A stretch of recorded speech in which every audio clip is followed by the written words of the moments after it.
Benjamin Castle are Americans.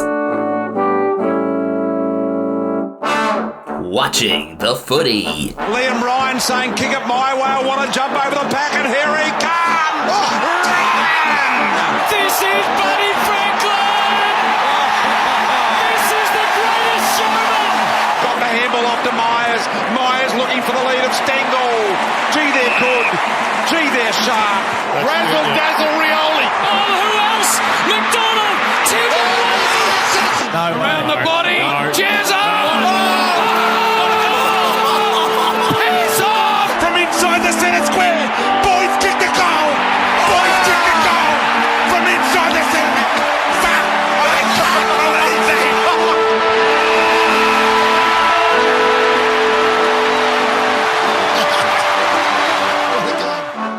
Good time of day, everyone. Welcome to episode 230 of Americans Watching the Footy, as we're going to be recapping round 2 of the 2025 AFL season. And I guess this is kind of on the fly, a start of a new era for us. I'm Benjamin Castle, coming to you from San Diego. I'm Ethan Castle, coming to you from South San Francisco. So, Benjamin's life has been a little hectic lately, and our shows have been very rigid. And he really took the lead here by kind of shifting how we're going to do things. You know, we're still going to recap the games, but it's going to be more free-flowing. We're going to be more stylish, more loose, like Brooklyn barbecue. That's really what came to your mind? Yes, which is taking over the world. Brooklyn barbecue is taking over the world, as Vice magazine told us in 2018. That was a simpler time. You know, I actually went to that restaurant a couple years ago in New York. How was it? Decent. It was not as good as Texas or Kansas City barbecue, and more than anything, my perception of Brooklyn as a whole is big prices for small portions tends to be the thing because, you know, it's served in a mason jar or something, or, you know, a hollowed out light bulb. I'm not a fan of Brooklyn in general, but the barbecue itself is pretty decent. Just cut the price by like 25%, and you got yourself a whip.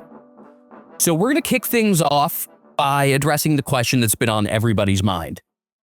Can you be attracted to the new Tasmania Devils mascot without being a furry? I feel like this would be the time for us to call in either Andrew McCutcheon or members of the Cal football team. I mean, I think, you know, you've yiffed here and there. You've done some yiffing. You should know. Yeah, right. So, I guess we'll just start running through games then. You know what? Actually, before we do that, I want to just get this out of the way now before I forget a couple of positive things I want to mention.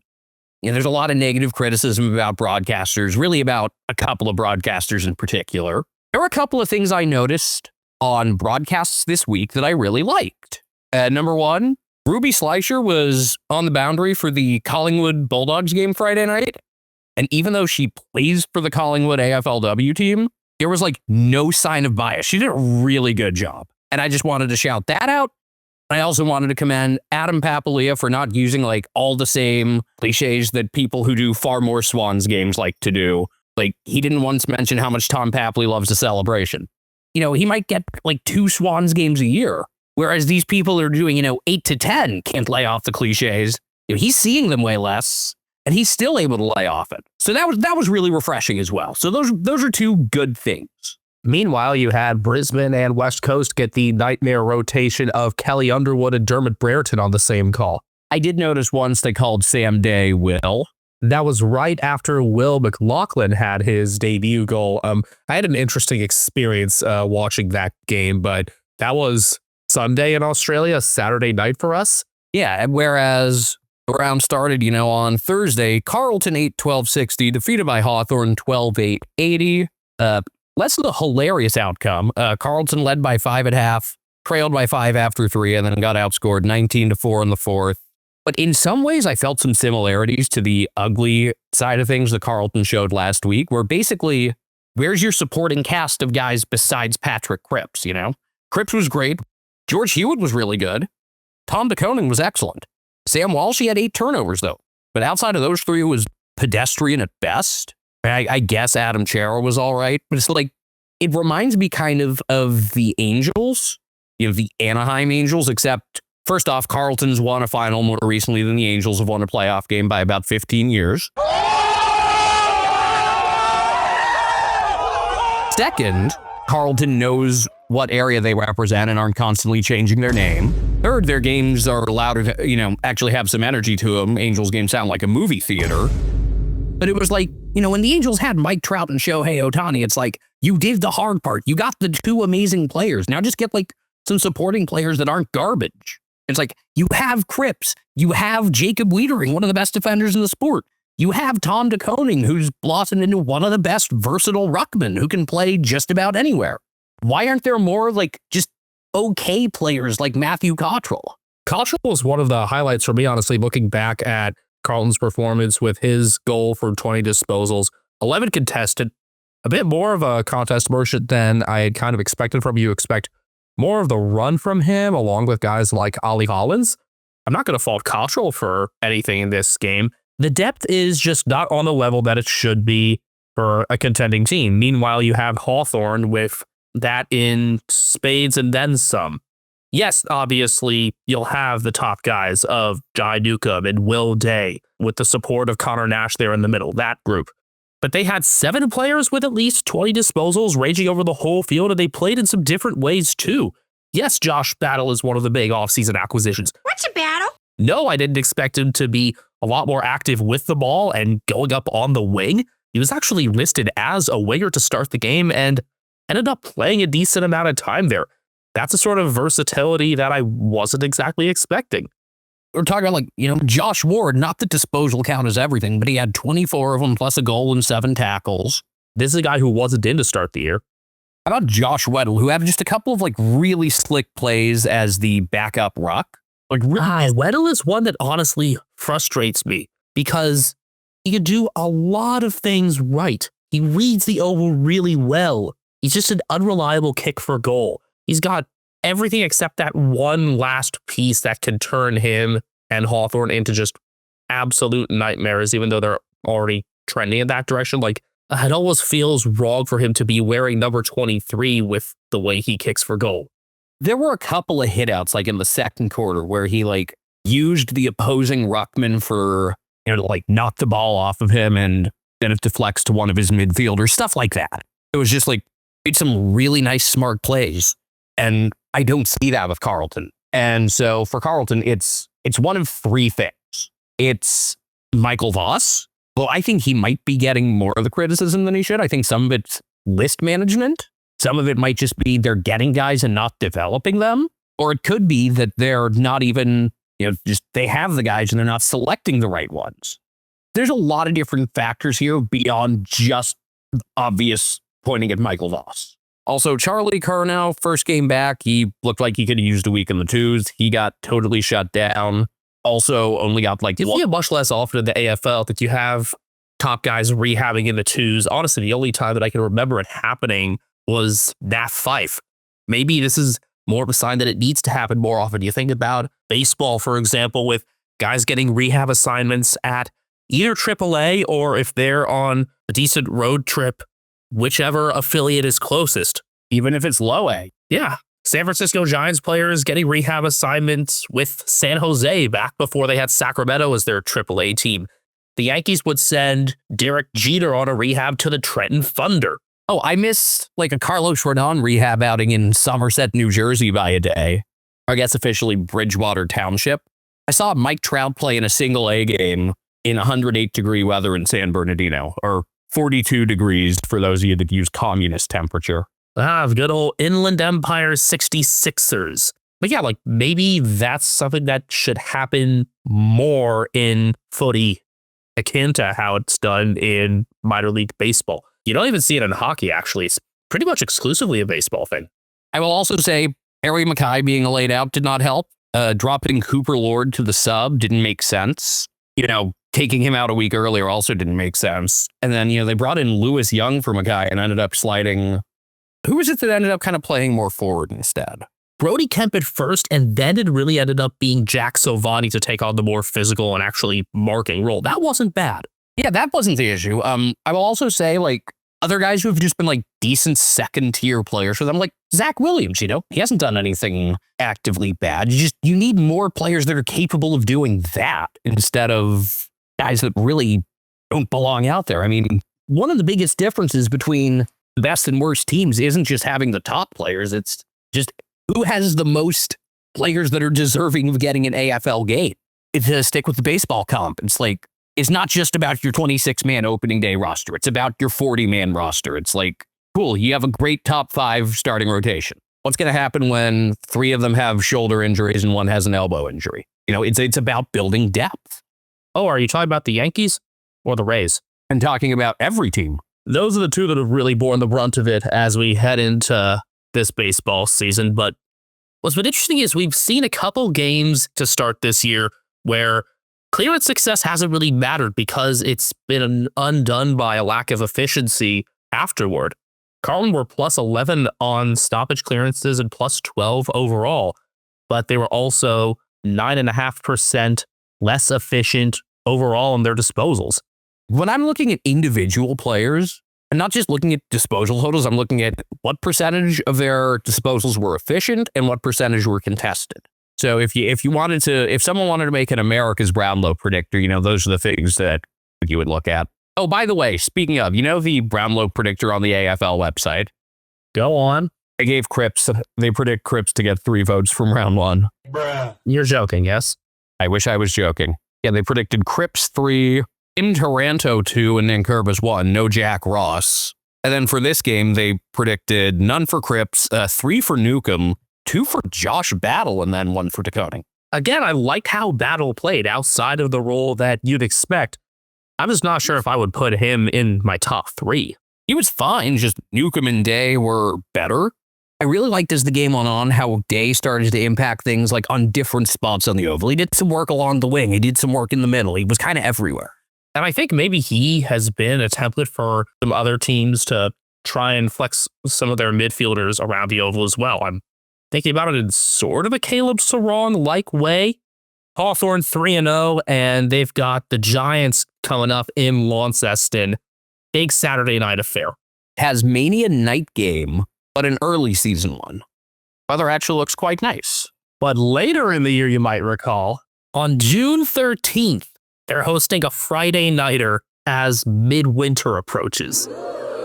How quickly are you pressing the panic button for Carlton as they go into a Friday nighter against the Dogs? Their first 4 games are tough. Like, they needed to win the Richmond game. Having the Bulldogs and Pies the next couple weeks does not help. Also, having your first 4 games all be Thursday and Friday nights doesn't help, just because it puts so many eyes on you. Carlton, they're under the microscope to begin with.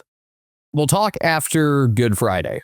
Unless something really embarrassing happens these next couple weeks, like getting absolutely destroyed or losing in hilarious fashion against either the Dogs or Pies, take care of the Eagles. Is that even a given? I don't know. We'll discuss the Eagles later. Like, I wouldn't be alarmed if they were 2-4. It's just that one of the 4 is Richmond. If you told me at the start of the year they would have been like 3-3, I would have said, okay, they'll beat in West Coast and North.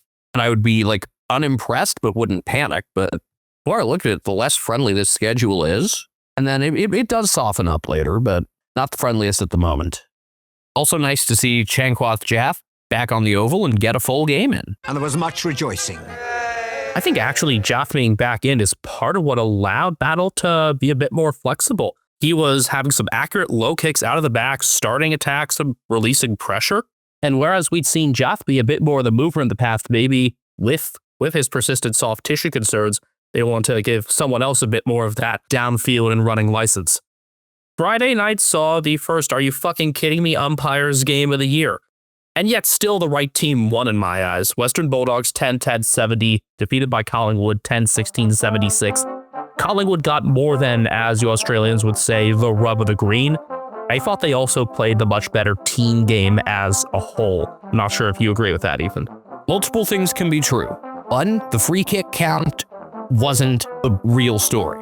2, the Dogs played admirably considering everything they're missing. 3, Collingwood was the better team. 4, it was a lot of not free kicks that were the issue, but like some of the insufficient intent and stuff. And that's been the real issue with umpiring across every game so far this year, is there is no fucking standard for what constitutes insufficient intent. And free kick count probably should have been, I don't know, more like, let's say, and I'm just making up numbers here, I'm not doing a full review. It was 33-14, probably should have been, I don't know, 27-17-ish. but the insufficient intent calls were way worse. And it was really like middle of the third or so, I tweeted like the free kick count has been really lopsided, but the umpiring hasn't been that bad or something of those lines. And then the umpiring got bad. You know, we knew it was going to blow up, but before it did, it went right to our thighs. My thighs? And then you blow up. The Bulldogs' forward strategy was really obvious. Kick towards Sam Darcy.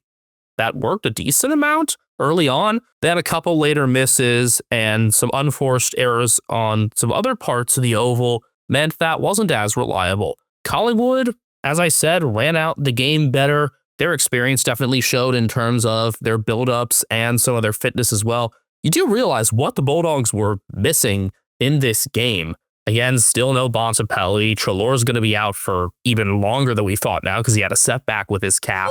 No Liam Jones in the back. Other pieces missing around the oval. And still to stay within 6 points, it wouldn't sting nearly as much if it weren't such an important game for the club. Their biggest ever home and away attendance, celebrating their centennial of joining the VFL. It seems like the Bulldogs were the ones who wanted to do this against Collingwood at the G so that they could have their biggest crowd ever. I think they were well aware that that meant it would be a lot of Collingwood fans, which personally I don't love. Like, I think if it's your event, it's got to be like your game, you know, do it against, I don't know, an out-of-state club maybe, or at least one that, you know, usually gets a smaller crowd like the Saints or North or something. But it was a pretty fun atmosphere. It was cool to see the pregame stuff. And again, the Dogs fought really well for what they didn't have. Darcy was tremendous. So was Libba. Joel Frazier continues to develop. Rory Lobb did a great job defensively again. I still can't believe that actually worked. But on the other side, Collingwood's midfield was too good. Nick Dacos was tremendous, starting everything out of the middle. Personally, I really like Scott Pendelberger's game. 11 score involvements. I think 21 of his 26 disposals were handballs, but he set up so much through what he was doing. Steel side bottom had a couple goals. And one of Lachie Schultz's best games. He ended up with 2 goals, a behind, 17 disposals, 7 tackles. It's going to take a lot for the perception of him to change because, let's face it, he sucked last year. Also that he's being compared to Jack Ginnivan because that's basically the spot he took. But this was a good performance from him. And putting on that pressure role as well was really nice. It's not the same role he was in with the Dockers, but I liked how he played. And again, credit to Darcy Moore. His decision-making was highlighted constantly. He had some good spoils initially, but when he leaves his man, which happens semi-frequently, opponents can get out the back. He improved, honestly, once he came off for a bit and then started playing against Aaron Naughton rather than Sam Darcy. Darcy remained the main problem, but Moore improved from there, and that led to better things overall for the Collingwood defense. You know that there's going to be a change made for Collingwood in the back going forward, because unfortunately, one of our favorites, Reef McGuinness, has torn his ACL. Unit lost. He was working into things decently, but I honestly would have had Billy Frampton in over Reef to begin with, and now that is probably going to happen after their bye. The coaches' votes for this game or something, I thought Nick Dacos getting a perfect 10 was a given. He got 8. So did Libba, and so did Darcy. I totally disagree with some of the coaches' votes in other games that we'll get to as we go on. Libba I really liked in this game, basically doing 2 guys' jobs in terms of contest and clearances, turning back the clock a tad as well with obviously his dad and so many other club legends in there. There was one passage that I loved where I think it was like 3 different father-son players involved for the Dogs because there was Libba, Darcy, and West all in there. And in regards to the Collingwood pressure players in there, yes, Schultz is being highlighted in that role even more now, but Ned Long can also do that. 9 tackles for him. You got Jordan DeGoey back in 2, inaccurate, but 2 assists for his 15 disposals. And Bo McCreary is just Bo McCreary. So they've got enough players to pressure, definitely.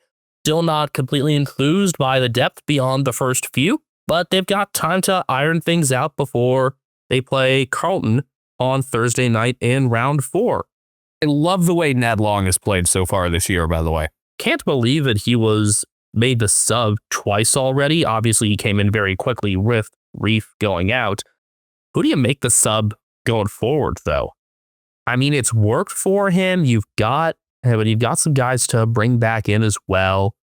I almost wonder if this is a way to try and bring Ed Allen back in. I was surprised he was taken out. That's still one that didn't make much sense to me. Good problems to have. And defensively, the other way for the Dogs, Liam Jones might be back this week. That would be huge. I'm not sure what Bailey Williams' future looks like there. He's not a defender. They're trying to put him there. I could like him back on the wing as a halfback flank, but once Liam Jones gets back, let's have this Williams defensive experiment and let Bukakas rock. If you want to highlight a couple of the umpiring decisions in this game, Honest got hosed a couple times in his one-on-ones. There was one where I went absolutely berserk over him not getting a call. Again, we still both think the right team won. By expected score, which isn't a perfect science, Collingwood by 30. I don't think they should have necessarily won by 30. I think they should have won by a goal or two, and they did. Want to talk about inexact science? Look at the previous game. On Thursday, expected score was in the Blues' favor by nearly 3 points. I mean, they were wasteful to an extent. They had the same number of scoring shots, so I see how that can come. I don't have a good transition here, but Essendon 15-10-100 defeated by Adelaide 25-11-161. I mean, that's a score straight out of 1995, not 2025. Though wasn't there a game last year? It might have been the Suns against the Cats in Darwin that was like 164-100. That's correct. It's funnier when it happens to somebody else. Particularly when it's a Big Four team. As the score implied, Essendon's defense was bad. Zach Reed was awful. Ben Mackay was not much better and also the much more expensive of the two. Outside of Zach Merritt, the midfield was also pretty lousy. And I saw one Essendon fan saying how Elijah Sadas is like good at getting the ball, but then what? Well, it turns out he was also dealing with a finger injury and is out for next week. Sam Draper got a lot of criticism for just not playing smart and not really offering much besides going forward and kicking a goal here or there. Yeah, looking back at it, Elijah Sadas actually had injured himself in the warm-up, still played through it, and you get why he struggled the way he did. Yes, 11 clearances, just the efficiency on those, not always there. So I can sympathize with him there. And Merrick, yeah, he had the Gold Coast Suns Gary Ablett Jr. like stat line, 4-1 from 36, 2 assists and 748 meters gained. He was not why they lost. There aren't many players you can point at and say, this isn't on you. I thought Sam Durham was pretty good. When he and Archie Perkins were good, so was Essendon. Oh, wow, it's like every fucking week. Yeah. You know, the first half of the season last year to the second half, the biggest difference was those two not playing as well. What was good for Adelaide? Basically everything. Even though Jordan Dawson ended up with 10 turnovers, I thought he was just getting things started all over. I loved Matt Crouch at ground level. Remember, this was a guy who was out of the team at one point a couple of years ago. Was out for far too long. And this is still, as we identified before the year, this is a midfield by committee for the Crows. If you had to pick one guy actually there in the contest to be the leader, I would say it's more Jake Saligo with support from Crouch and Alex Neil-Bowen. I would say it's already Saligo that's at least viewed as the leader when you're looking at just a broadcast. And then up front, I mean, it's kind of an embarrassment of riches. I feel pretty darn sure every time Darcy Fogarty gets the ball that they're going to end up scoring. He's an incredibly efficient shot. Riley Philthorpe is starting to be pretty accurate too, and he's also showing more of his full skill set with 3 assists as well. I think he had 2 the week prior also. Also, he's huge. Have we mentioned that? I'm not sure. Have the co-presidents of the Western Hemisphere chapter of the Riley Philthorpe fan club mentioned that? Josh Rochelli's been really good, and so far there's been no carryover of the stupidity with how they handled him at the end of last season, which is surprising. And Taylor Walker's still, he's not at his peak, but he's still fine. And then Ben Keys just, every time they play Essendon, turns into a superstar. 10 score involvements, 11 marks, 4 goals, 2 behinds, 2 assists off of 22 disposals. Both games against Essendon last year and now the one this year. He's been out of this world. It's nice seeing the things that we've come to expect and been wanting from Adelaide for so long. I don't think we've, really have it in for one of the South Australian teams over the other. I don't think we have like any sour spots against either of them. So it's just, for me, it's just wondering, will the wheels actually stay on this bus? Let's also mention, yes, they gave up 100, but there were some later garbage time points, and it was also just a high-scoring game in general. But they'd only given up 34 at halftime and 61 after 3. Max Michelini was pretty sharp defensively. And I'd wonder how he'd be used, because he pressed up into the midfield for the end of last year, as I expected, and was correct in saying with the new midfield additions, that's not going to be required as much of him. So he's had a steadier role in the back, more one-on-one time where he has done well, 9 intercepts and 8 marks, primarily being up against Isaac Kako and keeping him much quieter in game 2 than in game 1. I mean, in a lot of this game, Adelaide were just fucking marking everything, and they looked more fluid and decisive in general. Dawson was the start of a lot of that, being busy off the back of stoppages. And you also contrast that with the continuance of Essendon fumbling and missing what looks like simple connections there. Even though Kako didn't get it as much, there's still like reason to be excited and feel a little like a buzz in the building every single time he's around the ball, because something really cool might happen. There is, but again, he was also kept quieter, and part of that was because he was given more attention. Meanwhile, yeah, Essendon's back strategy, you started with it, I'm going to circle back to it. Mason Redmond returned to the back lines because Jordan Ridley was out. He wasn't remarkable. Ben Mackay looking like a $1.5 million cone. Jackson Pryor being outsized and embarrassed. You'd think they'd have the pieces to make this work, if not the AFL level, someone in their reserves, right? Through the one preseason game I saw him play that I wasn't watching super intently, Lewis Hayes. Why not try him? I saw there was also a lot of criticism of Dylan Shields' effort. I didn't think he was as big a culprit, but people who know Essendon and follow them very closely thought so. So I'm going to defer to them. Nate Caddy got subbed out and did nothing after looking pretty promising the week before. And Harry Jones, like, technically he played.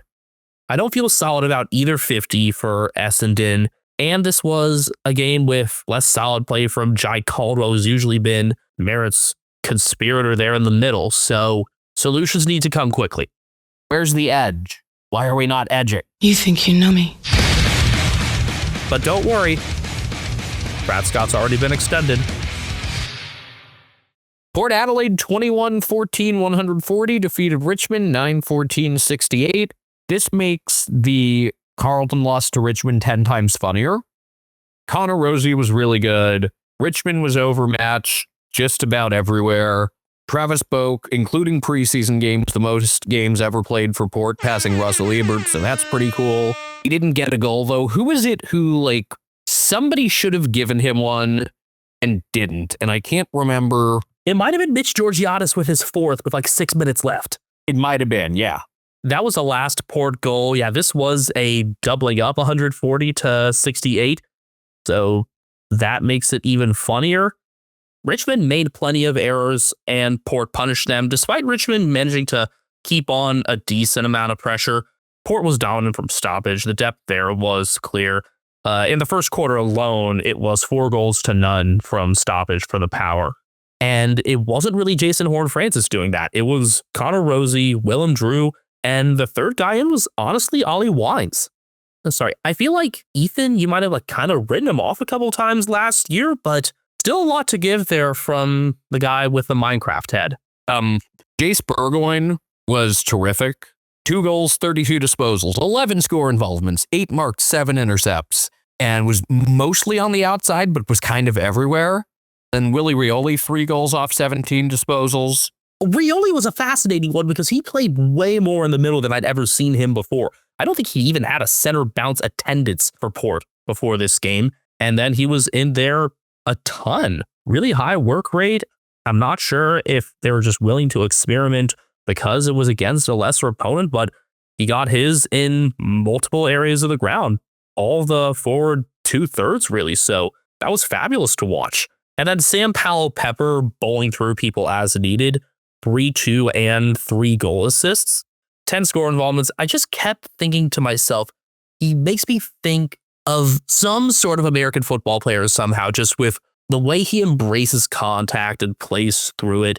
I was trying to identify who that was. I just wasn't really coming up with anything. A couple people had responded to me when I put this up. Our friend Rick Shabani was saying he has the physicality of a George Kittle with the athleticism of a guy like Terry McLaurin. Others mentioned Hunter Henry and DK Metcalf, who, god damn it, he's a Steeler now. I came up with a different comparison. I think it's a pretty funny one. I couldn't think of a football player whose style matches him. But I thought of a baseball player whose body type is kind of similar, except Powell Pepper's definitely got way more muscle. This being The recently extended Alejandro Kirk. damn it, I thought you were going to mention him. I mean, look, Sam Powell Pepper is kind of like, he looks like Wario if Wario was in shape. Alejandro Kirk is just straight up Wario. He is Mexican Wario. Did you come up with this or did other people? I think I was first. It's been mentioned by a couple other people, but I definitely came up with it independently without seeing anyone else come up with it. Well, Sam Powell Pepper, looking at his build, he's 6'2", 212. Hey, we're not allowed to know how much they weigh. That was the last official measurement, I think. That just strikes me as like a really solid running back or like fullback build. Like, what's Kyle Juszczyk in comparison? 6'2", 235. Yeah, this was very lopsided. Port with nearly 200 more disposals, 116 more handballs. Really, the only thing Richmond did were they ended up with more center clearances and more contested possessions. Barely. Port had twice as many uncontested possessions, and Richmond just couldn't keep up. I would have liked to see more out of Tim Taranto and Jacob Hopper to stand up to that, although understandably they can't do that on their own. Positives for Richmond. Yes, there still were a few. We gave our polished turret nod to Ryan Mansell. Despite being inaccurate kicking no goals 3, his contest work continued to impress us, and we like the small forward duo that is emerging between him and Seth Campbell. Campbell's just got speed to burn. We've established that. Elsewhere, I saw some utility from Jacob Blight. Yes, he started in defense and was one of the better defenders for Richmond, although that's not, a super high bar to clear, but I liked him round 1 before he went off hurt then. He also spent a little bit of time in the ruck and got forward to kick his first AFL goal. That came off a hold of the ball call. So there's that. And Harry Armstrong kicked his first AFL goal as well. Harry! Tom Brown, the accurate kicking continued, and Dan Waller's not going to be the be-all and end-all every week, but no real complaints from him in particular for round 2. He just wasn't, transformative like he was the week before. Nothing bad, but not winning games for you pretty much. I mean, look, he didn't win that game last week single-handedly, but he was not enough to change the tide. Also, it is really funny that Jack Ross did nothing a week after probably the best game of his career. Thinking about Lawler again, honestly, it was fitting. Last week, we had some time with his junk. This week, most of Richmond's game was junk time. They killed a 15-8-98, defeating Geelong 13-13-91. The Saints were shot out of a cannon 6-1 in the first quarter. And despite a valiant effort from the Cats, especially from the late third quarter onward, they couldn't get it done. How about some clutch stuff down the stretch for, shall we say it? Stop! Hammer time! Hammer time. Anthony Caminiti. Yeah, so this in a lot of ways was a typical Geelong loss. Get in a big hole, make a valiant comeback, but have no margin for error. And then, you don't get a call your way when you really need one. You miss a set shot that you need. And if you had only been down, 20 instead of 40, it was 64-24. You would have had a real chance to pull this off. The St. Kilda thing is just getting really annoying, especially, it's not like they're that good. If there's a team to struggle with, the Saints players seem to be a nice bunch of guys. Their fans all seem like terrific people. I have nothing against them. I'm just fucking sick of losing to them. We knew a night in advance that Bailey Smith was going to be out with a calf thing, which sounds minor, could be back this week. And then Tom Stewart hurt his knee, and the speculation was PCL in maybe 4 to 6 weeks. And now it sounds like he's avoided major damage and maybe even could play this week against Brisbane. Watch him be named and then be laid out. Not impossible. That's kind of the practice is just like give them as long as possible to prove if they're ready, if they're a really good player. I have no objection to that. It seems like fans of 17 other teams have an objection to it. Their team should try it too. The injury was bad enough to hobble him, not bad enough that he was able to come back in and give it a go, but then bad enough that they went on to say, yeah, all right, we got to pull the plug here. I will say, one of the few players who was really good all game long was Ted Closey, the main 22. I think that's pretty clear. He did a great job in the sub role, impacting the game on all parts of the ground. Other guys who were actually pretty good for the entire game, Jack Henry, other than a really bad turnover to set up the game's first goal and a missed tackle, overall, he was very good, and it could have been a lot more of an onslaught than it was. And Connor O'Sullivan, who I guess got the Rising Star nominee, that kind of surprised me, but not only for his work defensively, but sneaking up the ground along the wing. We tried Jeremy Cameron on the wing just to get him into the game at one point. I didn't mind that. O'Sullivan and Henry made things a lot more palatable considering the assault that the Saints put on early. Without Henry in particular, and then some assistance from O'Sullivan, this could have gotten even more out of hand and been a lot more than just a 7-point Saints win, which is frustrating enough already. Structurally elsewhere, yes, Ted Closey into the 22. Please, I don't care if/when Bailey Smith gets back. He's earned the opportunity, especially over a really flat Jack Bowes. And this was the type of game where you would expect Bowes to actually step up against, a not top tier opponent. We're not asking Jack Bowes to go out there and take down Marcus Bontempelli. I'm just asking him to be decent against Jack McRae and Jack Steele. And he was not. He had 10 disposals for the game. He accomplished nothing. I would take him out. He looked slow. He didn't have the physicality. You could have spent a lot of the game without saying his name. I was going to say, I hardly noticed the man, but I noticed a lot of the young Saints. Lance Collard with a couple close range goals now that he doesn't need to give a Tom Brenneman style apology. Isaac Keeler getting his first game after a couple years of the system. That was really rewarding. I mentioned Cam Minity already. Mitch Owens cleanly getting through a game and kicking well. Again, this is not an objectionable team in any way, shape, or form. Oh, and also, bravo, Marcus Windhager. It's not just keeping the Geelong midfield quiet. It's getting the 2 goals and 2 assists himself from 25. Owens definitely changes the dynamic of that forward group. Keeler was decent. Collard, it was more just his successes were just evidence of problems all over, where really the first 2.5 quarters, it was we were outnumbered in the forward 50. We were outnumbered in the defensive 50. We were outnumbered in the midfield. It's did we only put 17 guys out there by mistake? Did they have a 19th out there? Because it was bad all over the ground. And it seemed like it was a lack of hustle that really pissed me off. And then you saw it in terms of just energy altogether. After a Saints goal, they're getting around their guys. Ted Close, he kicks his first goal and it's oh, yay. Nice job, man. And there was much rejoicing. And it wasn't until late in the third where anybody really showed that leadership. I think back to Logan Couture going, that's one. I just wanted to see something like that.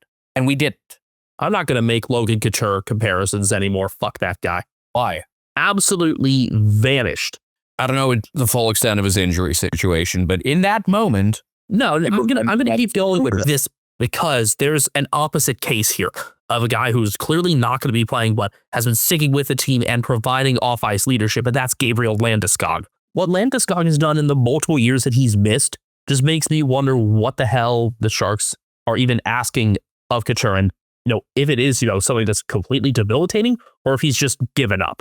That's fair, because you think about, say, Anthony Rendon, where it's pretty obvious he could be doing more to get himself back into baseball shape. That's fair.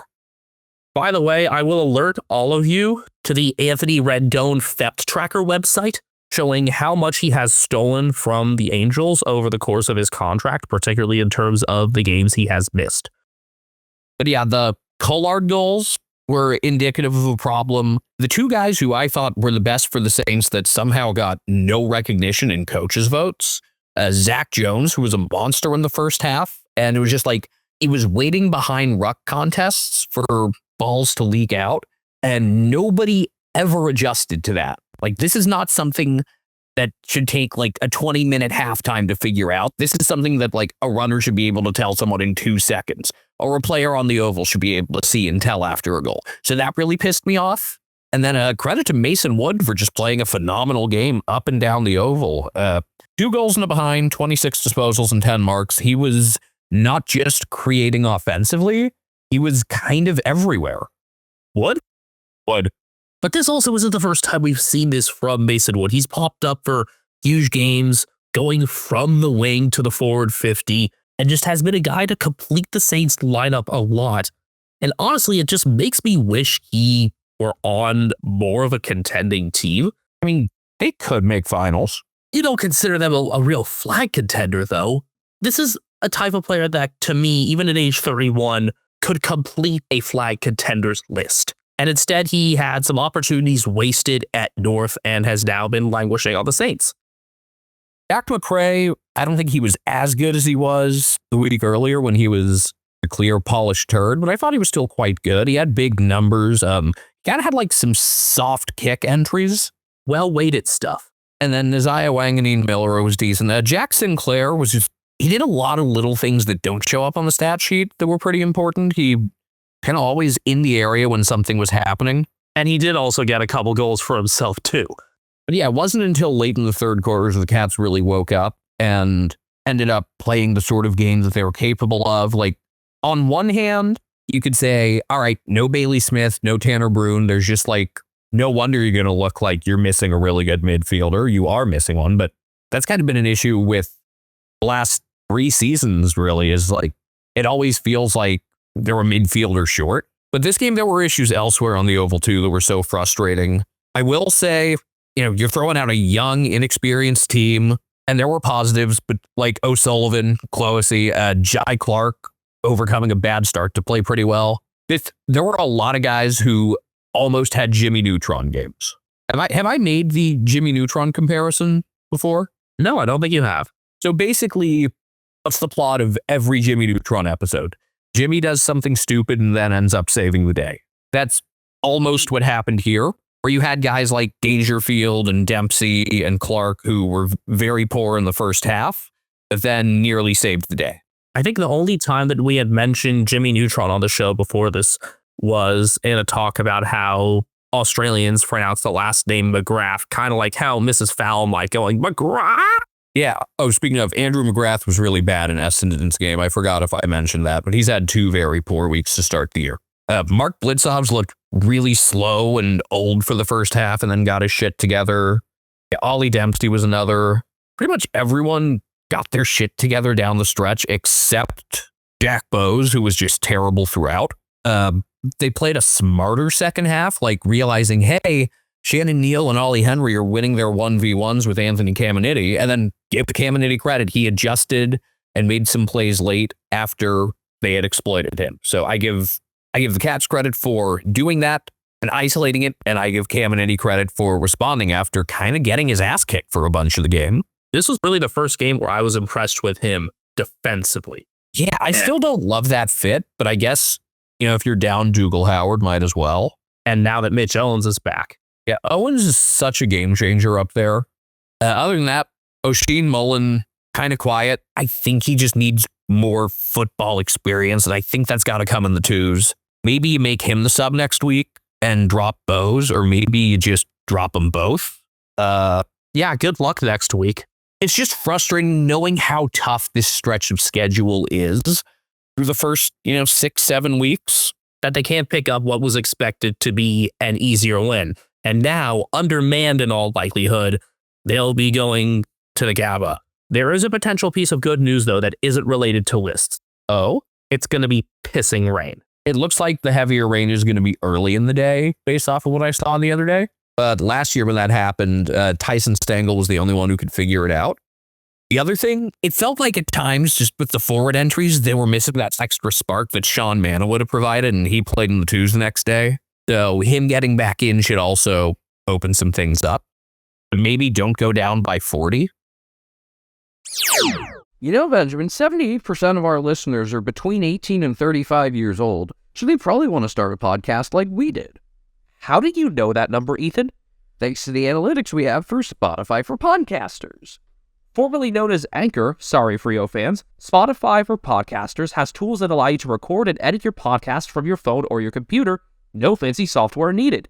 It's so easy you can edit it while drunk. And Spotify for Podcasters doesn't just allow you to upload to Spotify, you can also distribute your podcast on platforms like Apple, Stitcher, and more, just like we do. Best of all, it's completely free. Not only is it free, you can even make money from listener support or ad revenue. Hint, hint. Download the Spotify for Podcasters app or go to podcasters.spotify.com to get started today. Welcome back to Americans Watching the Footy. I'm Ethan Castle. Find me on Twitter at Castle Media. That's Castle with a K. I'm Benjamin Castle at BenjaminHK01 on Twitter. Collectively, we are at Americans Footy on a variety of socials, including Twitter, Instagram, and YouTube. Where's the executive producer? On my bed, fascinated by the laser pointer, and I've been shining it on my foot, and sometimes he slaps my foot. His name is Brian Harambe. He's on Instagram at cat-named-Brian. And am I recording with Rex Ryan or Wes Welker? No, I think he's just doing his normal thing. It's about the laser pointer, not about my foot. Yes, but the fact that you decided to point it at your foot. I mean, it was just what's right here next to him.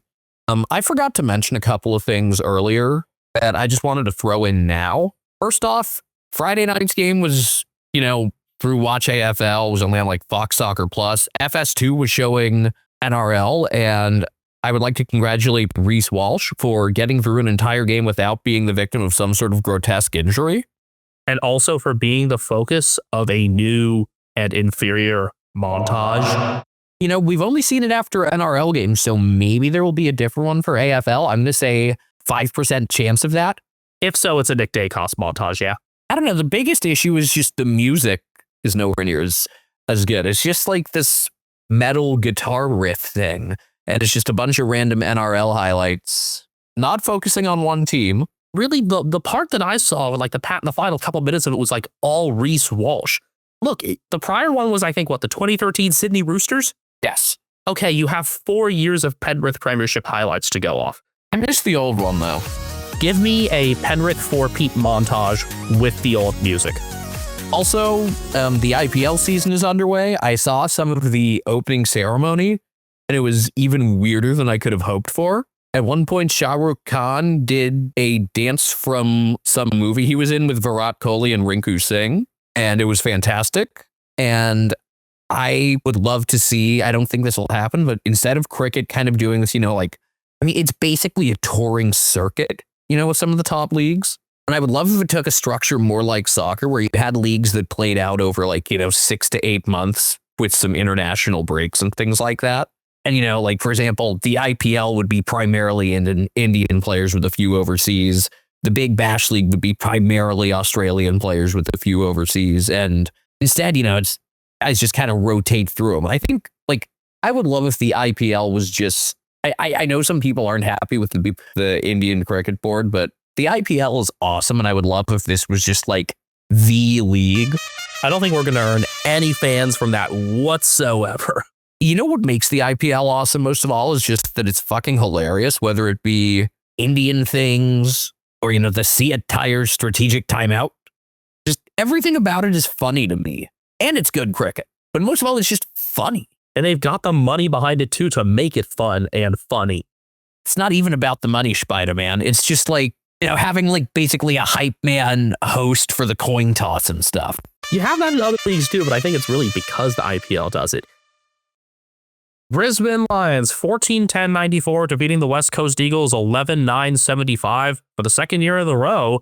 The Eagles hang tough with the Lions. Yeah, that actually happened. In fact, they led after each of the first 3 quarters. And the Lions, after a brief lead with the first point in the game, didn't lead again until late in the third. I had a very interesting experience watching this game and just an interesting Saturday in general. So I was meeting my housemate and friends for lunch.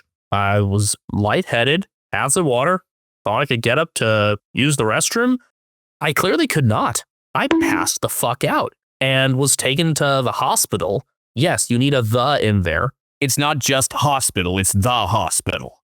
as opposed to SoCal natives adding in the when they talk about highways. Yeah, it's just 101. It's not the 101. It is the hospital. Yeah, I was taken to the hospital. It wasn't just dehydration. There was like stuff going on with my sodium levels dropping too. A weird combination of things. What's the term? Hyponatremia. So that was fun to deal with. And then while I was waiting for just stuff to get moving and for me to be discharged once they determined, okay, he's actually functioning, I saw the Eagles jump out and kick the first 5 goals of the game. And my honest pick for the Rising Star nominee, Tyrell Dewar, getting off to a flyer. Now, I hated Dewar's role last week of being the kick-out guy and struggling to start with things from defense when his delivery there wasn't as clean. Put him as a follower, but put him more toward the end of chains. And, they did that in this game. He had 2 goals from 20, and he stayed with it till a later portion than a lot of Eagles did because it was really tough for them to run out the game. This is still a young team that doesn't know how to run out for full quarters yet. And even when they led at 3/4 time, and even when they were leading at halftime by 4 goals, you could never get over that feeling. Yeah, the Lions are going to win this, but I'll still be able to take a good amount of positives from it. And that's exactly what happened. Liam Baker winning against Lockie Neal in the first half. Really happy about that, for example. Liam Ryan, holy cow, he was back with it and kicked 3 goals. He actually was up and taking some higher marks. So welcome to 2025 there. 2 goals late from Tyler Brockman, Liam Ryan's friend. Ryan was part of the team that really helped sell him on being an Eagle. So that was nice there. And they didn't go away, even though they were clearly outdone, I'll say. It was 10 goals to 3 in the second half. The Eagles were wasteful, 1-6 in the third, but they never really gave in. They never gave in even when Bailey J. Williams was subbed out for really bad cramping and when Archer Reed was starting to cramp as well. Hell, Ruben Jinmi tried to follow up as best as he could from playing in the ruck and honestly gave some people fits for a little bit just on the ground afterward. There's so much more to be positive about, especially when against much lesser competition, you would say, the week before, they looked like they didn't give a shit. I went back and watched that Suns game, and man, it was a really hard watch. Josh Dunkley is off to a pretty nice start this year. Lockie Neal was much more active, but not super efficient. He was fine, but not great. There was a clear separation, first half versus second half. Started the second half, he had 3 quick clearances and started winning that matchup over Baker. But Dunkley has been the most solid of the direct center and stoppage contest players for the Lions to start the year. And hey, he's actually kicked goals in both those games too. Dunkley with 23, 6 tackles and 7 clearances. I noticed positive things from him even as Neal was struggling in the first half. So there's that. We saw the new workings of the Lions' tall group taking more shape in this game because Logan Morris had 3 goals, including a couple from tough angles. Eric Hipwood got into things later with 2, but Sam Day got in there even though he only had 7 touches. You saw where he was going to fit in as part of the forward group and as the second ruck option. He had some deflections and things like that where he impacted plays even if he didn't actually record a disposal. 11 hitouts will be part of that. And then Geelong Falcons product and midseason draftee from last year, Will McLaughlin, made his debut and kicked 2 goals as well. So if you're looking for the younger side of things for Brisbane, I think it's a combination of Morris, McLaughlin, and yet to debut Ty Gallup, who I think would be the tallest of the 3. And hopefully they get Gallup in there and have all the youngsters in at once for a game this year. I thought that this would have been the game to debut a couple more young guys too. But considering the fight that the Eagles put up, maybe they would have been able to come back had they gone super young. Kalachi really helped turn things around with 3 third-quarter goals as well. I liked him even before that. He's just a solid player and able to go from the wing pretty well, but when push came to shove, he was the one to break the game back in Brisbane's direction. So that's why there's particular credit to him there. The conditions are equal for both teams, but the Lions are definitely much more used to that sort of humidity than the Eagles. So I think that probably also helped contribute with some of the cramping and everything. Even though, it's not like the Eagles don't train in really hot conditions. It's a different type of heat. Although only one has a baseball team named after it. Though, funnily enough, they both kind of have cricket teams named after it. Congrats to Dermot Brereton for only calling Sam Day Will one time. And after Will McLaughlin's goal, as we mentioned, looking ahead, Angry Lions will be hosting Geelong. Eagles will be coming home for a home derby against an angry Dockers side. I don't know how angry they'll be coming off a win. I think they'll be angry with the fact that it ended up being so close against a team like that. I think the framing will probably be, hey, we didn't have our best game and we still managed to get it done. That's a good sign. I'll just say, then, I still don't like Geelong's chances. Even the most optimistic Cats fans are probably expecting a loss. North Melbourne. 1911, 125, defeating Melbourne 9-12, 66. This game was strongly in the Roos' favor a couple times in the first three quarters, particularly off a run in the second, a 5-goal run. And then it just kind of exploded 8-1 in the last. And out of nowhere, we're talking about North at 500 actually kind of being interesting, as they'll be traveling to Adelaide this week. Yeah, it was 7 in a row between late in the third and early in the fourth where they really pulled it away. And this was fun. First off, it's the highest score North has recorded in Victoria since 2019, and in a 6-game head-to-head losing streak. They improved to a mighty 5-54 against Victorian teams since the start of 2020. It was Jack Darling's 300th game. It was cool that Andrew Gaff was part of the jumper presentation pregame and helped cheer him off after. That was really neat. That was a nice gesture. I mean, it was just his second game, Darling, with North. I do find it funny that the other guy that cheered him off was also in his second game with North, that being Luke Parker. I thought it would be, someone with a bit more history with the club, like, I don't know, Luke McDonald instead. I'm going to use the term adults in the room a lot discussing this team. You already have. Oh, I know. But Caleb Daniel, Jack Darling, and Luke Parker are exactly that, new adults in the room. I'm not going to jump out here and say they're good, they're a finals contender or something. I will say the ceiling of some of their young players is really high, and I don't think they're going to be pushovers. They started 2-0 in 2023, and that was beating a terrible Eagles team and a Freo team that was really bad at the time. This looks different, even though they're only 1-1. And they played like 7 solid quarters out of 8. And just the biggest thing with bringing in the guys like Parker is it's elevated the floor. There are only a couple guys being named in the team right now. And yes, they're pretty healthy, which helps. But there are only a couple guys getting named that are like not AFL caliber players. Whereas in past years, you would have just the bottom of the list would be so bad. And that's gotten better. These guys help elevate the standards of everybody around them too, because you've got more of those adults in all the position groups too. You got Daniel there with the backs, and that's a spot where already I liked some of the progress that was being made. You've got some other cooler heads in there like Bailey Scott, who I'm glad got some recognition after another really solid game, just in a really tough spot to do any good in his career when he was a North father's son. Parker, obviously, in the engine room with the midfielders and the followers. Good guidance there just to continue the proper path for Sheasel and the like, and now Finn O'Sullivan too. And Darling, get another tall target there that can help relieve some of the pressure off Nick Larkey and Cam Zerhart. And you mix that with continuing to bring in some newer guys. You've got the continuous high picks. We're seeing good signs from them. Finn O'Sullivan looking composed. Colby McKercher got his first AFL goal. Harry Sheasel is Harry Sheasel, and Harry Sheasel is awesome. He's like, by his standards, been kind of quiet the first couple games. He's been fine, but he hasn't done any jaw-dropping stuff. Wasn't necessary this time. You had a high midseason pick start to do a bit more in Rob Hansen Jr. and a young trade acquisition in Jacob Constanti, who also got his first AFL goal. So good signs all around. Like, the players they brought in were available for a reason. It's not like Caleb Daniel is great.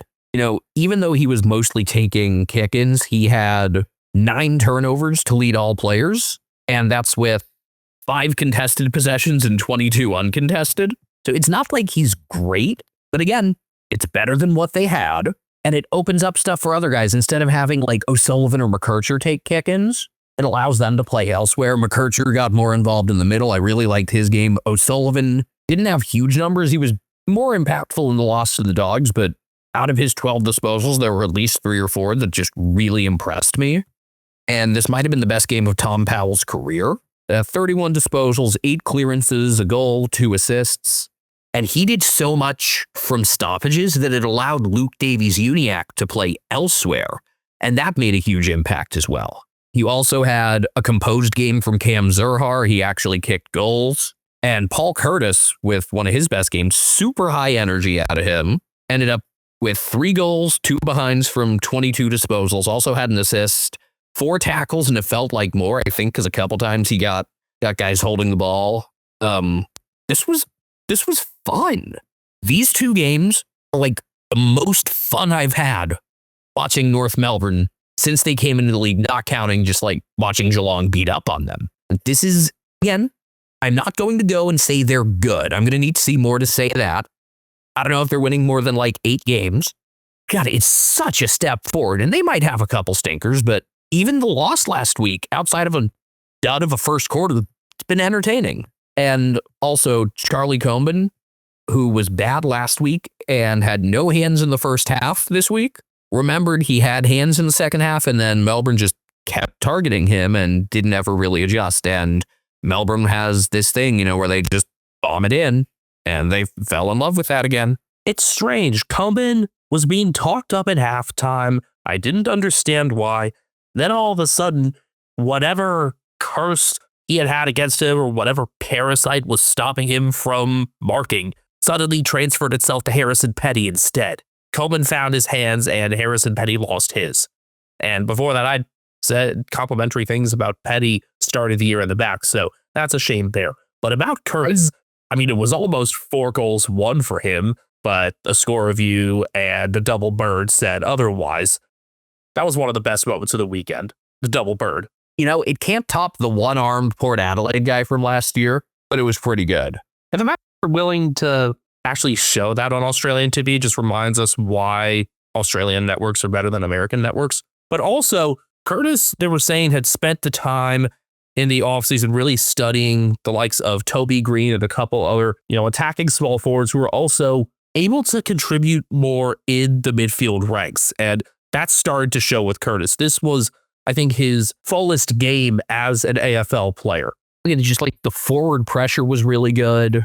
This was a pretty complete game, especially once Comben started to remember he had hands. And even before that, this was just like, when's the last time you've said, oh yeah, North Melbourne, I'm excited to watch them? I don't know. I remember they played Sydney tough in a game in 2022 when I was interested in watching them the week after, and then I think they totally shit the bed. Let me check. That was 2022. They only lost to Sydney by 11 in round 4. Then it got beaten by 68 on Good Friday. At least in that one, they didn't give up 10 goals to Josh Bruce. Let's talk Melbourne. First 0-2 start since 2019.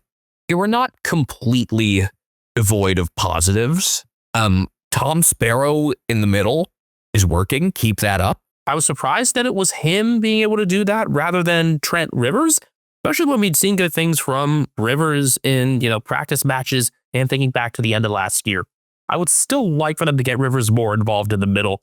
That could also allow Petracca more time up front, which did end up breaking some lines in some of North's defensive structure for a time. The problem with moving Petracca up front, it's kind of like the Terrelle Pryor problem. John Boy's video talking about the Cleveland Browns a little before their winless campaign.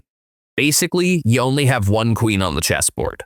It was Terrelle Pryor was probably the Browns' best wide receiver, but he was also their best quarterback, and he couldn't throw it to himself. I mean, there have been a few players to throw touchdowns to themselves. Yes, but kind of on accident. Yeah, you can't intentionally do that. And then, Harrison Petty, I think his best role is as that, kind of outside forward that does some wing stuff and just marks the ball everywhere. It's not as a defender. He got beat by Larkey a bunch. Well, I don't think he would normally get that assignment. Remember, the D's are without Stephen May right now, and Lever was hobbled. So tough spot for Petty or anyone there. I still want him to be in the back, but more as a third defender, because you should have enough upfield marks. That's where I want you to see Jacob Van Rooyen get more involved, for example, where he's been quiet to start the year. I mentioned last week that I really didn't like how he was kind of marginalized in favor of having Aiden Johnson in the ruck instead. Johnson was suspended for this week, but Van Rooyen still with only 3 hitouts and 9 disposals, from which he kicked 2 marks. This game was crying out for more of his involvement. This game also was very quiet for Bailey Fritsch. Melbourne did not play poorly against GWS, and there were still, I also liked more in the first half. He got quieter as the game went on, but I'm liking what Xavier Lindsay's shown in their first 2 games. Caden McDonald mentioned that Lindsay was reminding him of Brayshaw with his, quote, poised disposal skills and gritty defensive efforts, end quote. And when you think about Brayshaw and what Angus did as a defensive midfielder, I guess that kind of does fit. Lindsay was just one of the youngsters that impressed me for the D's in round 1, and I hope for his continued involvement. Again, though, I'm really surprised with the progression that he's had, that Van Rooyen has been kept out of his usual roles to start the year. That seems like an easy and logical fix. Tristan Jerry outplayed Max Gawn. The coaches' votes love Jerry. I didn't think he was amazing or anything, but just to neutralize Gawn is a hell of a performance. 29 hitouts, a goal, and 12 clearances for Jerry. Not many players are able to get the better of Max Gawn, even when Max Gawn is now 33. 9 more disposals, 11 more clearances. Hitouts were damn near even. We need to have a little goal song discourse. Yeah, more and more teams are using them now, and I'm okay with that. I mean, I'm not even talking about that. I'm just talking about individual choices. All right, still though, while we're on the topic, this is a very American topic, so I'm glad that we're getting to it here. I mean, it seems like a combination of hockey goal songs and baseball player walk-up music because of the individualized aspect to it. You don't see many hockey teams where guys get individual goal songs. The Canucks did it for a bit. The Sharks did it for a bit. Nobody really liked it. The Capitals have done some of it, at least for Ovechkin. Yeah, like there are a couple players who get exclusive ones. It's also really tough in hockey because half the time goal might have been tipped in and gets credited to someone else. Footy, it's a lot easier to tell who scored. That's the other thing. Like, it's easier to have individual songs for that reason. And Brisbane started it. The Giants jumped on it. Sometimes here for the Swans. But Adelaide and North have gone all in with it recently, too. And I love George Wardlaw's just insistence on classical music selections. I mean, I think just unfitting music is always fun. I mean, you'd go with Africa every time. Yes, but I was thinking, one of the best suggestions I've heard for baseball walk-up music is the national anthem, because you would confuse people. It's like, am I supposed to stand up? But the other funny option is another club song. Yeah, imagine if Nick Larkey kicks a goal and the Crows song starts playing. That's hysterical. You remember after the Lions won that final and they played We're From Tigerland for about a second by mistake? And we mocked that in our episode intro that week. It's still funny. But imagine just like you score a goal and they're playing someone else's song. I haven't ever thought of that one. I think it's a great idea. But as for the original point here with the individual choices, I'm disappointed that Paul Curtis switched his from the French World Cup song. I think he's just got like, I like to move it now, which isn't bad. It's not what it was. And then I did love Tristan Jerry's Sherry Baby, Frankie Valli in the Four Seasons. That was an obvious pick and a good one. Let's see, which ones would I be looking forward to hearing this year? Rob Hansen with Waka Waka. That was good. We have 2 songs by the Proclaimers represented. Finn O'Sullivan has I'm Gonna Be 500 Miles. And Cam Zurhar we heard with I'm On My Way. Most of these are decent. Toby Pink going Pink Pony Club was kind of handed to him. Tom Powell's is pretty interesting. Tom Powell with KSI's Think of It. I mean, there's a whole arc that's starting to develop, I think, with KSI. I think he was wearing a North jumper in a video. He had actually posted about it He had a goal. I didn't notice it, the song being played. I think it was a pretty early goal, if I'm not mistaken. Maybe I am mistaken. I'll have to go back and look for it again. At Wardlaw's, by the way, it's he switched it from Prokofiev's Dance of the Nights to an excerpt from Mozart's Requiem in D minor, his final piece. Obviously, we don't know what excerpt it is yet, but looking forward to hearing that. Oh, Harry Sheasel, great selection. Wonder if he watches darts. Yeah, that's a fine one. I'm looking at the Crows ones, and most of theirs are pretty normal. Ben Key's Into Club is pretty good. I'm disappointed that Darcy Fogarty, I mean, I like Zombie, but before, wasn't he like The Stroke? Yeah, he did drop The Stroke. That's a shame. A good chunk of the rest of the Crows have kept theirs, looking through the list. Disappointed that Wayne Milroy's goal wasn't at home, because now he's got Soldier Boy, which I think that was Ben Key's before, right? Riley Philthorpe with Come On Eileen's a good one. Yes. And then Brisbane, not a lot of things that are that remarkable that are changed from before. So, well aware that they could just get completely pumped this week by Adelaide, I am kind of interested in North at Adelaide. Just like, how can they follow up two good ones?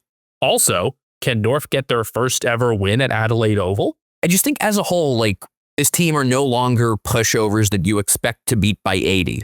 Nah, that title, I mean, has it transferred to Richmond or West Coast, or do we not have that right now? It would be nice to not have that at all. Give a few more weeks, but I think it'll end up with Richmond. Yeah, maybe for another year or two. Or Essendon in the end. That'll be funny. Oh, Sam Day with Beautiful Day is kind of obvious. Yeah, that was a good choice. But yes, just congrats North Melbourne, and like, people seem genuinely positive about them. You know, they have like a couple of fun shitpost pages, and just their fans seem totally unobjectionable, and their players seem like a nice bunch of dudes. You know, I still want to beat them. I want to beat every team Cats play, but this is easily already the most relevant that North has been in our 5 now years, I guess 6 years. We're on to year 6 of watching footy and year 4 of hosting this show. After the game, Simon Goodwin was asked about, Max Gawn getting outplayed, and instead of just saying, yeah, you got outplayed, he said, like, he's got other stuff going on in his life that affected things, and then he didn't give any further detail, which is like, it's like telling someone, like, someone said something about you, but I'm not going to tell you what they said. He's already under media scrutiny a hell of a lot at the club as captain of a club that has fallen very quickly. Why would you add this in there? Like what good does it do? I mean, you could have just said, yeah, Jerry played really well today, and it's tough for us to win if Max gets outplayed, and that's what happened today. The end. Even still, that's throwing the captain under the bus a bit. That still isn't as bad as throwing the captain under the bus in terms of actually saying, yeah, he's like got some personal shit going on. You don't fucking do that. Unless he gives you the consent to, and even then, then you gotta like give some more detail. And Tom Morse, who is a pretty good Melbourne insider among other things, says that Gawn had no heads up it would be raised. But of course, their culture is the best that it's been in 4 decades. Right, Gary Pert? Right, Bruce Allen? The culture is actually damn good. Last game of the round, Fremantle 9-11-65, defeated by Sydney 9-14-68. A strange interstate head-to-head trend continuing with another road victory. I think it's been the last 6 now. Normally I am Frio guy. At this point, would consider them my second team. Is that partially to spite me? No. It's got like nothing to do with that and everything to do with just like, I enjoy watching them. But even though this was a close game throughout, it was really hard for me to get into this. Why is it just low scoring? Is that part of it? No, normally I don't mind that. The come down from North actually doing something? No, I think just, it wasn't even like a super choppy stoppage heavy game. It never felt like there were big momentum swings, and it never it wasn't like, the game where the whole footy world got together and said, this is ass. But it didn't hold me, and that's pretty rare. I mean, probably also helps that you were not the one taking the notes for this game, and that was me instead. Yeah, but it's not like it was competing with other things for my attention even. Cricket didn't start until until like right around like a few minutes after it ended. It's just, I don't know. I'm going to go back and watch it again and try to really get something out of it. But it did not captivate me, which is really weird. The most exhilarating first half, the Swans, with their first goalless first quarter against Fremantle since 1997. When they mentioned that, I looked back at that game. That was a 48-33 game, which sounds more like American football. Must have been rainy as hell. And after a round one game where the Swans got off to a flyer, they kind of reverted to their 2024 selves and started off really slowly. So maybe that was part of it. But also there was a lot of free running and rebound 50s, and that was despite 90-degree weather out there to start out, 32 Celsius. But just the fact that there was not as much scoring and a lot of emphasis on defensive setup and rebounding, they made it not as pleasing a game to follow. It was also a game where for all the first half and into maybe the middle of the third quarter, clearance success didn't really mean a whole lot. They were getting that from Isaac Heaney and James Jordan. Jordan was tasked with, unsurprisingly, Caleb Sarong. But yeah, the Swans didn't create a lot from their clearance success. So it was a game that was played through the middle, nothing coming easy in either 50, and a lack of clean movement from the Swans for the first half. Between that and the fact that they weren't converting, they kicked, again, no goals, 5 for the first, 3-8 by halftime, 7-12 by three-quarter time, and 9-14 to finish. For most of this game, they were their own worst enemies, and yet they won. Maybe if I go back and try to watch this closer, I'll be able to tell you more about it. More about what you didn't like? Yeah, but I think just the lack of movement as a whole, like the lack of cohesive movement.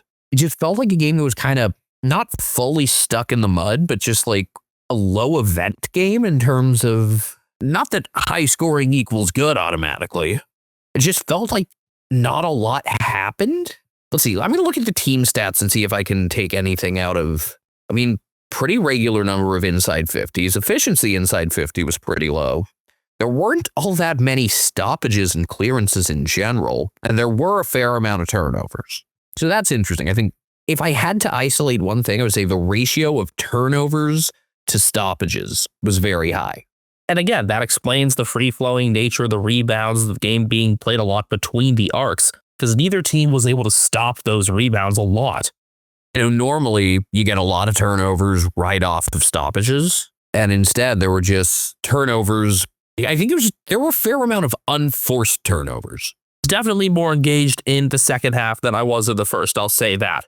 You saw a shifting a bit of Frio's strategy to have Sarong move forward to try and break that tag. Shea Bolton in his Frio debut getting opportunities in the center, and Josh Tracy just continuing to be his destructive Cyclone self. Ooh, another goal song thing. I keep saying it. He needs to have Cyclone by Baby Bash, and I'm sad he doesn't. No, instead they're incorporating more of the Viva La Vida thing when also that's Nick Larkey. Yeah, I talk about taking somebody else's song. Also, you're the Rollers, you're the Rockers. You have your whole AC/DC thing between It's a Long Way to the Top and Thunderstruck. Lean into that. Yeah, like that was your thing. Either go individual goal songs or just roll with that. Instead, they're kind of rotating through like 4 songs. I don't know. And then I also, of course, believe that Jai Amos should be using Roaring Thunder by Daniel Larson. So does Matt Rowell. They look a lot like Mr. President, the Great Anderson. The third quarter to me was definitely the most entertaining. Not that it was the most accurate, but at least higher scoring and more even. As I mentioned, you saw Frio shift their midfield, and Sydney also were actually starting to do more off their clearance success in that quarter. I had tweeted at halftime that the game was calling out for Chad Warner to just break through and dominate things. And while nobody really dominated, Warner did better work in the second half. And then into the fourth quarter, he had 10 and 5 marks and had some key kicks through the quarters. So I felt good about calling on Chad to have some big moments there. Yeah, the Swans still were missing opportunities sometimes on their last kicks into the 50, but they ended up getting the goals when they needed them. They scored the last 2 of them. Riley Bice had some onions in the fourth. Double, if not triple order, sauteed. A bounce and a kick for his first goal after a Sheldrick miss just a minute prior. So that got him back within a goal. And then he had a couple crumbs and key wins and good kicks out of the defensive 50 as well. He had this escape against Michael Frederick and then a really nice kick to Chad Warner in the center square. And that was on the passage leading up to Joel Amarty's game winner. If there's one huge positive you can take away from these first 3 games for the Swans, it's that the young guys they've thrown in there have looked up to the challenge between Bice and Tom Hanley. Not that Riley Bice is, young by any stretch, really, but a new guy. I mean, he's my age, Ethan. He's 24. He's another one of those mature agers from Werribee, just like Jack Henderson and Sean Manna. Some interesting math with the coaches' votes here. I'd love to know how these were distributed. And I don't know if we'll be able to figure out for sure. Because Josh Tracy got a 5 and a 4, but who else got a 5? Was it Jager O'Meara or was it one of James Jordan or Chad Warner who then got a 1 from the other coach? I'm going to try to put this together. This will be my fascination from this game. Did it feel like Sydney deserved to win this game? Honestly, I think yes, with the better second half that they had. But I'm not going to take away from what the O midfielders did for Frio, among others. And yeah, Josh Tracy is just destructive. Frio did get the moral victory. The X-score victory, of course. Yes, both these teams underperformed by their expected score by a good bit, too. That, again, it's not high scoring automatically equals good, but I think underperforming X-score is usually a good way to make a game less enjoyable. It's time to look at our awards for round 2. Your mark of the week from round 1 was, of course, It's Ben King with both knees on a bending forward Harry Edwards. Your round 2 nominees, I bet Jamie Elliott's going to win just because Collingwood. He went past Buka Kamas and marked a Jordan DeGoey kick of the forward 50. And also, there's going to be a split in the Geelong vote, which won't help either.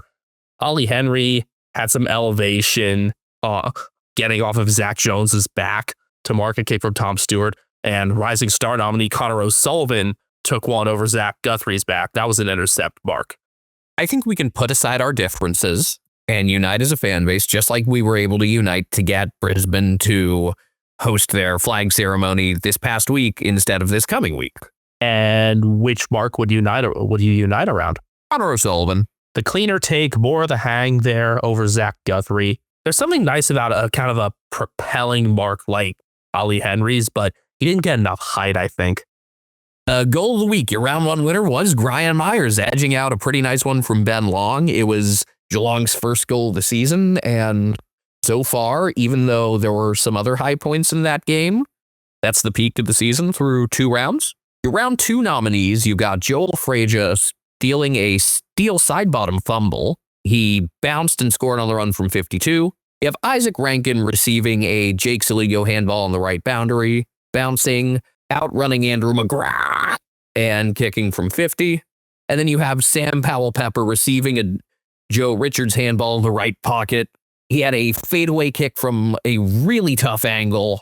Benjamin, do you have a strong opinion about this? Because I do. The better kick was Powell-Pepper. The better complete play was Isaac Rankin for the run. All right, choose one of those. Powell-Pepper. I don't think this one's actually all that confusing. I think it was just really good. But we've also seen the longer plays with harsh angle finishes because Rankins was from close to the boundary, ending up taking the win in the end. I mean, you're thinking about how Sam Draper won goal of the year a couple years ago, so I wouldn't be surprised if Rankin takes this. Our behind of the week. Last week it was Jamie Elliott off a faint spike on edge. This week, it's another score review one. I think it's going to be a lot of score review ones, but this one is special because it was the Paul Curtis one that elicited that North Melbourne fans double bird. At some point, it's going to be like a late game miss. Normally I would expect it to be like, oh, wow, that would be so cool if he had finished it off. Jamie, the first 2 were like that. They both happened to be score reviews, though. There was probably something I omitted at some point that I could have put in that mix too, but I'm not sure.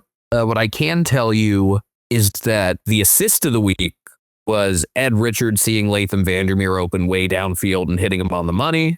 There was an assist that was kind of ruined by the shot missing that I liked as well. There was like a really soft touch from Jack McRae to Jack Higgins. But yes, Ed Richards, assist of the week. An assist of the week has to be on an actual goal. Worst on round. This is an award that we are introducing this year. Basically, who's the worst player that was not subbed out or subbed in, just the worst player that got a full game. Round 1 was Nick Haynes. And I feel like this is going to be an award that's easy to give to a defender a lot of the time. My gut instinct tells me Zach Reed. It would also be easy to give to a forward who, misses a bunch, but could go with Charlie Curnow, though he also has an excuse that he probably should have been playing a rehab game in the 2s. And you have Jack Bowes, who just kind of got flattened. Like, I think of the image of Plankton covered in footprints and squished after getting stampeded. I think it's got to be Zach Reed, considering that his team gave up 161. It is going to be Reed this week, but the defenders are going to break the shackles of this award soon. Yeah, I think each week if we can come up with, a defender, a forward, and a midfielder, that helps. Last week, what was our honorable mention? I can't remember. It was another defender, Corey Wagner. Oh yeah, and Brennan Cox could have been in there too. You know who else should have gotten some attention in round 1 now that I've gone back and digested it more is Matt Flynn. Our main character poll is active as we speak. 3 nominees. Firstly, the umpires of Bulldogs versus Collingwood, just with their shocking performance. Secondly, the North fan who flipped the double bird. Looks like she's the leader in the clubhouse. And the third is Harley Reid just because he's Harley Reid. The target of opposition fans, a late flip, his own middle finger. Man, we could just end up having it be middle fingers. The other thing with Harley Reid is this is textbook tall poppy syndrome. And it's not that he had a terrible game either. I mean, he's been pretty quiet the first couple weeks. He was one of the few Eagles who didn't fire in the first quarter, but found more of the footy as the game continued still. Looking at his final numbers. Definitely better than last week. After not getting the ball in the first quarter, he still finished with 15 and 7 tackles. 6 clearances ain't bad, but against the Suns, he was pretty non-existent. So we'll let the fans decide that one. You can find that poll at Americans Footy on Twitter. That's our pinned tweet right now. Individually, I'm at BenjaminHK01. That's Castle with a K. I am at Castle Media, and I have just done some work to try to figure out how the votes could have been distributed, and there are multiple possibilities for that Freo Sydney game. You could have Jager O'Meara getting a 5 from one coach and none from the other. You could have him getting a 3 and a 2. I'm going to try to see if he could also get a 4 and a 1, but this is where I really wish we got those things made public because we'll never know otherwise, which sucks. Ethan's cat, Brian Harambe, our executive producer, is on Instagram, a cat named Brian. Get time of day, y'all.